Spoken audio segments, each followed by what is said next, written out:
Are back again. So going to the store every day. Every day we're going to the store. Sometimes, not often, but occasionally, I look back at the video. Crazy. I probably should rewatch them all before I post them. I will not do that. Oh shoot! I completely forgot to turn my headlights on there for a second. That's a danger living in a community with headlights or with streetlights. I'm in a singing mood, and this song's so good. Hours in a day. Do I have a singing voice? No.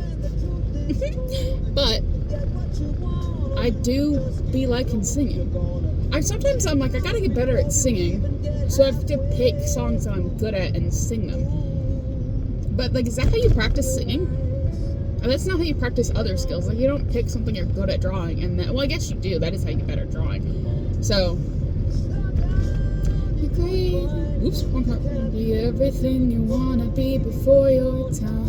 Lose your I gotta learn the lyrics of songs too before I start trying to sing them. I won't though. I will continue to bawl. Guys, okay, so we're still watching Walking Dead, my family. We're on like season 6, I think. We're getting to the point where they're introducing Negan! The whole point I started watching this show. I'm so excited. I saw that actor in in Supernatural. And that's why I started watching this show. Because I do think that man is fine. And here's the thing. I was looking back at my celebrity crushes throughout the years, and I'm like, man, I really do. I just like the Italian Americans. I just like those men. I like them. They looking fine. They always looking fine. Nobody understands the Sylvester Stallone love. I mean, don't get me wrong. I know he's a lot of people's celebrity crushes, so it's not like nobody understands it. But nobody in my personal life, they all look at me like I'm crazy. But you can't judge me for that. He is like a sex symbol. He's super hot. Even now. He's still like banging, you know what I mean? I don't know. I know that's someone's dad and grandpa, so it feels kind of weird to say that. But I mean, that's for like every actor at this point. But, oh, dude, my sister's super into the dude who plays Daryl. What is his name? Now that I've said Negan, that's the only end name that I can think of. But it's Norman Reedus. That's his name. She loves him right now. And I love watching her have a celebrity crush. It's been so long since she's had one. And it's nice because I be having celebrity crushes, you know? Actors that I just adore. And, like, the top 3 that I can think of right now, don't close on me! Are, oh, you guys fell. Sit up. Y'all fine. You're gonna fall immediately from that position. I can feel it. But it doesn't really matter. Like, the 3 that I can think of off the top of the head, off the noggin, right? Josh Hutcherson. Like, to the point where my dad told me to shut up about him. What's his name? Misha Collins. And I know neither of those 2 men are Italian American. I understand that. I know. I broke my own rule there. I was talking about the listen! Shut up! Okay. I'm talking now. And I get to say whatever I want to say.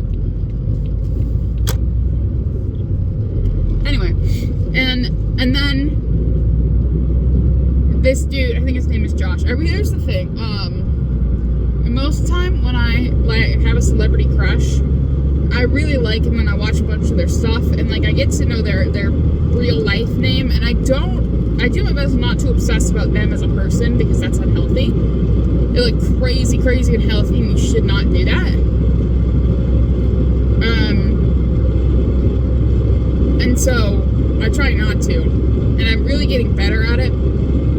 Especially now I'm an adult. I feel like once you get to an age where you should be able to understand what a parasocial relationship is, you really have to be cautious about how you view and interact with people, like actors, especially like influencers and things like that. I get super worried about this next generation who have the parasocial relationships with a bunch of people it makes me legitimately sad and scared for them, especially with like the rise in AI, like character AI or ChatGPT, or what's another one? There's like, was it Sigma or something like that? Chat, I don't know.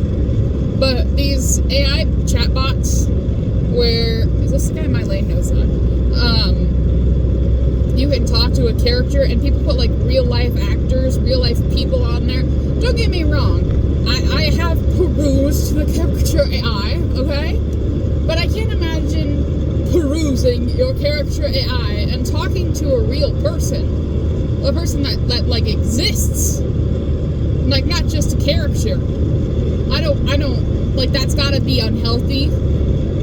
That has to be so unhealthy for you mentally, to form a relationship with a chatbot that's after a real person. I don't know. I'm frightened for a lot of people.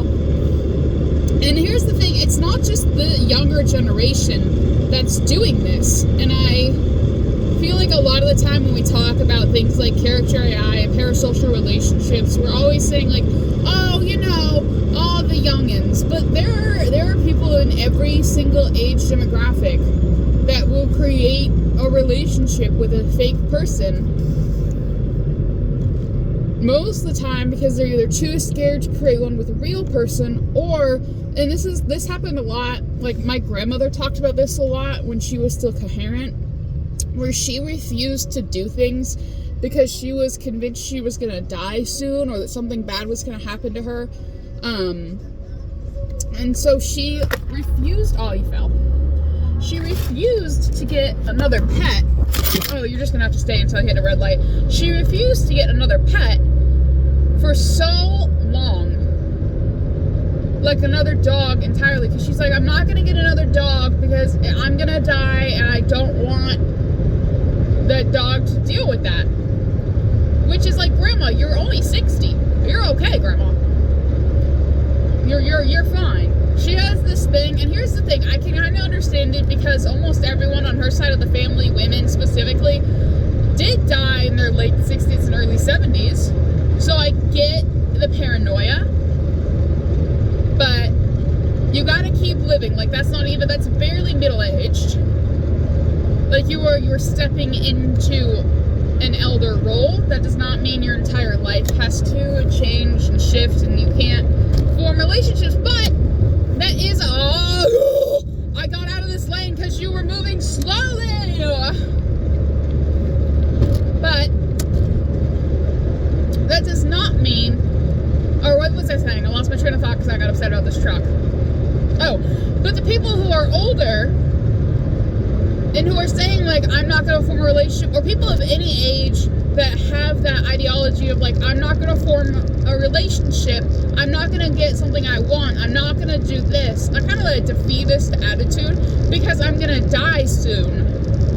Those people have got to be taking advantage of character AI to form a life that they think is worth living, which is sad and scary, because I don't want them to, that's kind of selfish to be like, I don't want you to feel that way, but in a sympathetic way. They don't deserve, this guy's going so slow. This is a 50 area! Move! Why are we going 40? Why are we going 40? We're going 39. This is a highway! Oh my gosh, please go past me so that I can get on that lane. Thank you. What is this guy's problem? We're going 35 on a US highway right now? That's the play? That's the play? Girl, be so for real.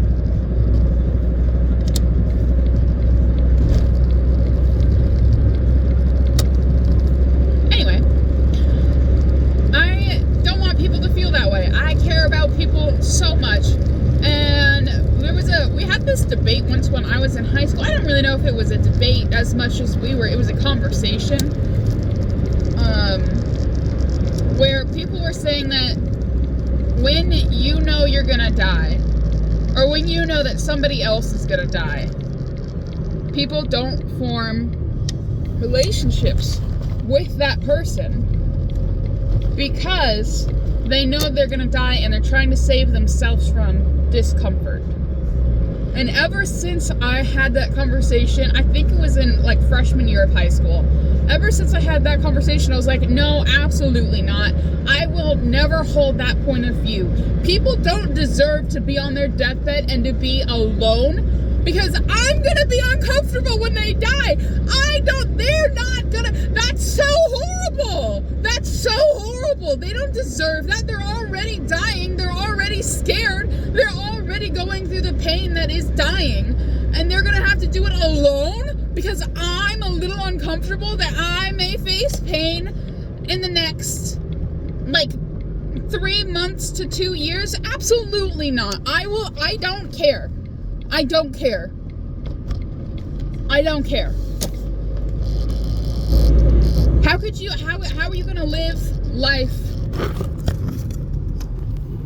You guys are sitting up now. How are you gonna live life and be so scared of pain that you're willing to let other people be alone? What is the point of life in your mind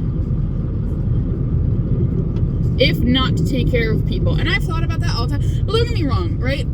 Ecclesiastes is very clear about what the point of life is. It's to serve God. And that to know God and to serve Him. And so I'm not saying like the only purpose of life, but also you can't know and serve God and then not know and love people. We're all created in His image. We're all told to form a community, to find a community, to help people, to love people. The first basic rule, right? Paul spells it out. The first basic rule: care for the orphans and the widows. How are you knowing and loving God? How are you understanding if you're not doing that bare minimum? And I understand that this is me being hypocritical right now, because I do not know nor care for the orphans or the widows. And that is mainly because I don't know how to get started in that field. And here's the thing. I'm a medical caregiver. That's 24 hours, like full-time, constant. I don't, like, this time that I have with you guys, oh my gosh, you keep calling up. Stay. This time that I have with you guys, even see anything? Sometimes I think I should just leave you permanently, wherever you fall. But this time I have with you guys, where I'm in the car and I'm going grocery shopping, like, this is the most time I get to be outside the house. So I gotta think, and I know there has to be a way to form some kind of way to help them without leaving your house. Like, no, maybe I need to find like a pen pal or something. That'd be cool. I don't know.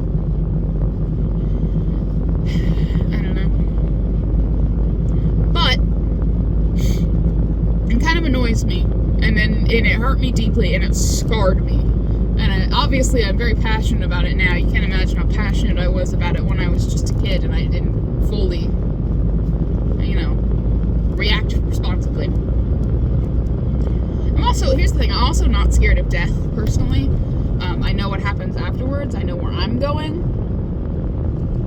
So, and I know that it's not the end for anyone. And, like, the way that you choose to live your life now is a reflection, and the beliefs that you have now is a reflection on where you're gonna go in the future, because there is no, like, black screen end card title screen, whatever you want to call it. There is no end. We live an eternal life. Sometimes I get really, really upset at myself, and I'm like, I'm just not where I need to be at this time. Like, I am 24 years old. I need to step up. I have to be more than what I am. I don't like that I am the way that I am. And it's like, okay, well, take a deep breath, reevaluate where you are, realize that you are just 24 years old. And I get really upset. And I'm like, God must be so disappointed in me, like so upset with me that I'm his daughter and I'm 24 years old and I'm still acting like this and I'm still acting so emotional and I'm still having all of these struggles that I've had since I was 14 years old. That's a decade of the same sin, just repeatedly. Oh, doing it and then going, oh God, I'm sorry, I don't want to do this anymore. And then doing it again and going, oh God, I'm sorry, I don't want to do this again. And doing it again and going, you must be so disappointed in me, Lord. You must be so upset with me. And it's like, you are 24 years old. You are 24 years old. You believe in eternity. Do you really think that God expects you to have the wisdom and comprehension and understanding of a person who is 2,000 years old, 20,000 years old? Do you think in the far, far future, like in 20 years, you won't even really remember nor care about the things that you are so inertly upset about right now? Things that you are so convinced make you a horrible person? Those things will not matter to you in 20 years. You think that you're not going to grow away from those things in 20,000 years? You're going to live for eternity. Do you know how long eternity is? That's so long. You are just an infant. You are seconds old at 24 years old. Seconds. Stop being so hard on yourself. Have a little bit of grace with yourself. If you try to view yourself the way God views you, you are less than an infant. You are a wisp on the wind. You are literally nothing right now. Stop expecting yourself to be Abraham. Stop expecting yourself to be David. And all of these people also were perfect. They also did like aggressive, to be fair, David did way worse stuff than I did. Don't get me wrong, like he's also way older and had a lot more power and responsibility, but like, girly girl, you can't be like, I'm not like David and be like, that's a bad thing. It's just because he's the wisest of them. That's not even, was that David? I feel like I'm getting my biblical figures mixed up. That was King Solomon. I'm thinking King Solomon. Because I was thinking about Ecclesiastes. Anyway, but you can't judge yourself up to these people. Firstly, completely different situations, completely different people. Y'all aren't even the same gender. You aren't the same ethnicity. You aren't the same anything. How about you take eight deep breaths, you calm down, you go, okay, let me grow as a person before I shove my self-hatred down my throat and, wilt away before I even accomplish anything. For I wilt myself away before I even accomplish anything. Why is my AC on? It is cold.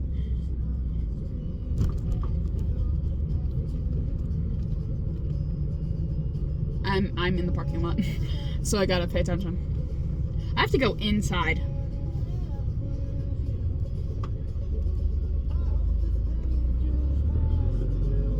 But I doubt it, 'cause I love Vermont, but it's the season of the sticks, and I saw your mom, she forgot that I existed, and it's half my fault, but I just like to, oh, cute little baby, oh, and she's so tiny.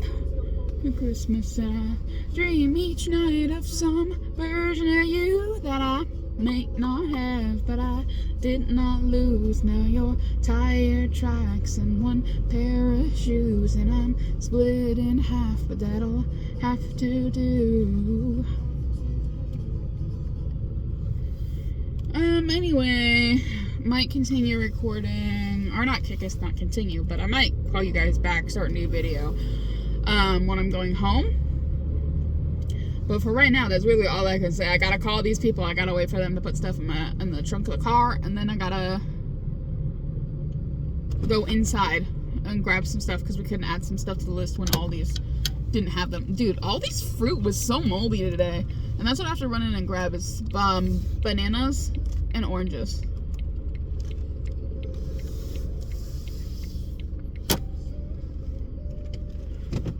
Okay.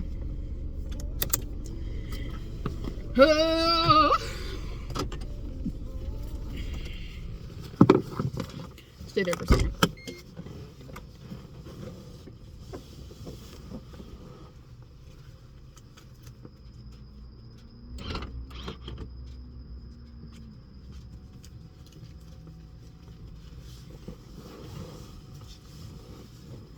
No. Anyway. you guys look at her.